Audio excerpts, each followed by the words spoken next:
इस तरह से हम पुरानी साड़ियों का रीयूज कर सकते हैं, जैसे कि पुरानी साड़ियाँ घर में पड़ी पड़ी रह जाती है। आजकल बच्चों की स्कूल की छुट्टियां हैं तो सुबह सुबह आ जाते हैं पांडव चौक में।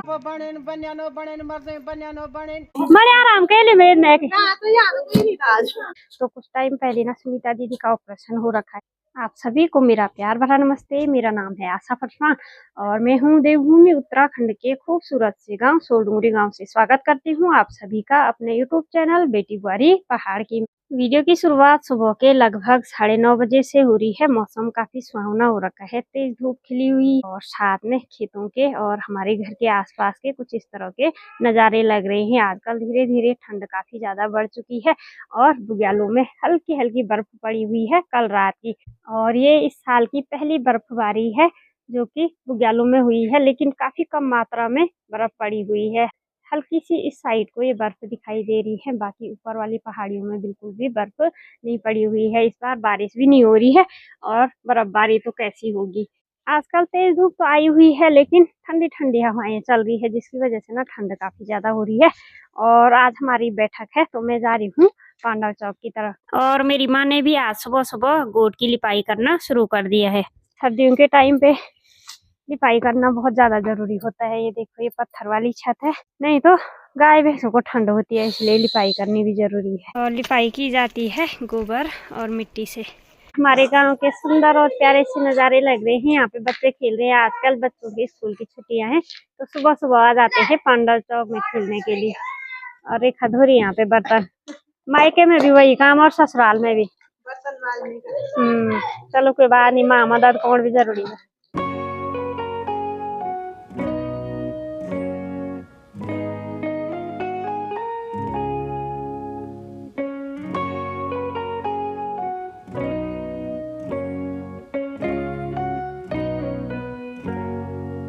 और कुछ लोग पहुंच चुके हैं यहाँ पंचायती घर में और हम लोगों की बैठक यहीं पे है और कुछ लोग अभी आ रहे हैं। तो चलिए जी, हमारे संगठन के सभी सदस्य यहाँ पे पहुँच चुके हैं और बाकी छोटे छोटे बच्चे भी आए हुए हैं। ये देखो भाई, सुबह सुबह संतरा खाने में लग गया। तो फजाल फजाल संतरा खा बैठे ठीक कौन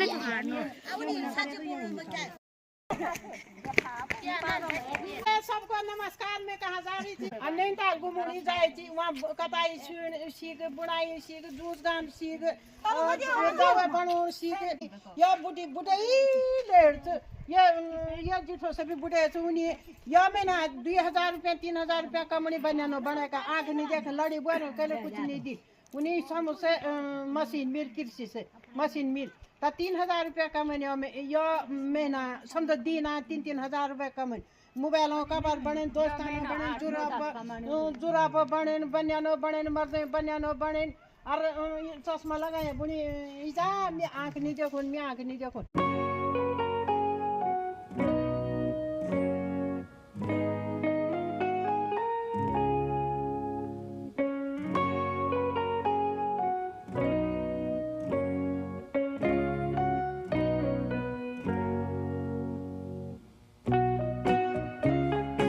तो चलिए जी, आज की बैठक का समापन भी हो गया। अब चलते हैं घर। ये देखा तो दिन भर ड्यूटी लगी, कंधा के भान मजनेगी, कंधा के घर थोड़े मरे आराम के लिए मेरे अरे। और अब जा रहे हैं हम सुनीता दीदी के घर में, सुनीता दीदी की याद खबर करने के लिए। और अभी मैं भी जल्दी जल्दी में घर आ गई क्योंकि यहाँ पे कुछ लोग कपड़े लेने के लिए आए हुए थे और बाकी सब लोग अभी सुनीता दीदी लोगों के घर में बैठे हुए हैं। सुनीता दीदी के कान के ठीक नीचे यहाँ पे कुछ टाइम पहले, यानी कि आज से 1-2 साल पहले कुमर चुभ गया था जो घास पे होता है, तो वहीं रह गया और उसकी वजह से ना यहाँ पे बड़ी गुठली जैसी बन गई थी जिसका ऑपरेशन करना पड़ा। सुनीता दीदी कुछ टाइम से देहरादून में थी, अच्छे से ऑपरेशन भी हो गया और जो गुठली बनी थी वो निकाल दिया है। ऑपरेशन करने के बाद सुनीता दीदी घर आ चुकी है, अभी ठीक है। तो सब लोग याद खबर करने के लिए गए हुए हैं। तो सुनीता दीदी वैसे 1 जनवरी को आ गई थी घर, इसलिए कुछ दिनों से आप लोगों को ब्लॉग में भी नहीं दिख रही होगी।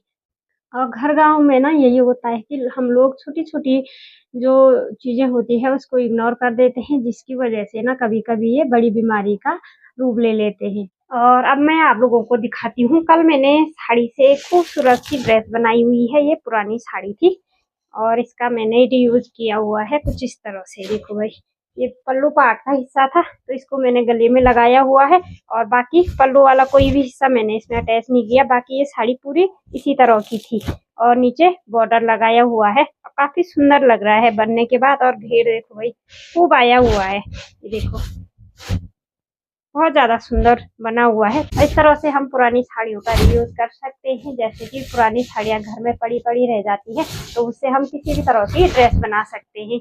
तो ये मैंने इस तरह का बनाया हुआ है। कैसी बनी है आप लोग कमेंट करके जरूर बताइए।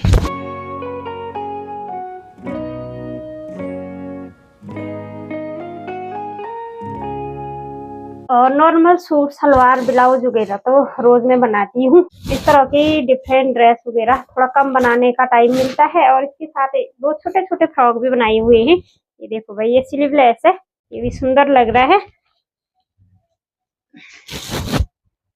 और एक ये है, ये भी काफी प्यारा बना हुआ है। ये गरम कपड़े का है और ये वाला ज्यादा गर्म नहीं है, ये सर्दियों में पहनने के लायक है कुल मिला के। और ये इसको हम लोग गर्मियों में पहना सकते हैं बच्चों को। तो ये छोटे छोटे फ्रॉक की डिमांड आई हुई थी। मेरी माँ यहाँ पे कूट रही है। ये तोर की दाल की कुछ खलियां रह गई थी, कुछ तो कूट दिया था हमने, कुछ ये रह गई थी तो इसको उखली में कूटा जा रहा है। तो दिन भर कुछ ना कुछ काम लगा रहता है। और दिन का खाना भी हम लोगों का हो चुका है। अब करते हैं सिलाई स्टार्ट। आज सिलाई का काम काफी देर से स्टार्ट कर रही हूँ। थोड़ी देर में ना यहाँ से धूप नीचे जाने वाली है और उसके बाद तो ठंड काफी ज्यादा होती है शाम के टाइम पे। और यहाँ पे ये सूट के साथ का सलवार थोड़ा पूरा करना रह गया था, इसको कंप्लीट करती हूँ और फिर उसके बाद देखते हैं क्या क्या सिल पाती हूँ।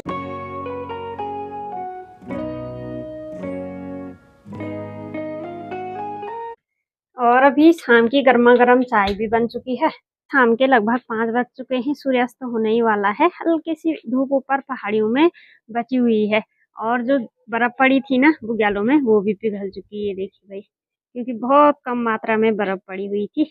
और घर के आगे संतरे के पेड़ों पे खूब सारे संतरे लगे हुए हैं जो कि पीले पीले हो रखे, बिल्कुल पक्के। और मैंने अभी सिलाई का काम क्लोज नहीं किया, ठंडा तो काफी ज्यादा हो रहा है लेकिन एक सूट पूरी करनी रह गई, उसी के बाद सिलाई का काम भी क्लोज कर दूंगी। यहाँ पे तो कुछ ज्यादा ही ठंडा होता है और हवाएं भी तेज तेज चल रही है।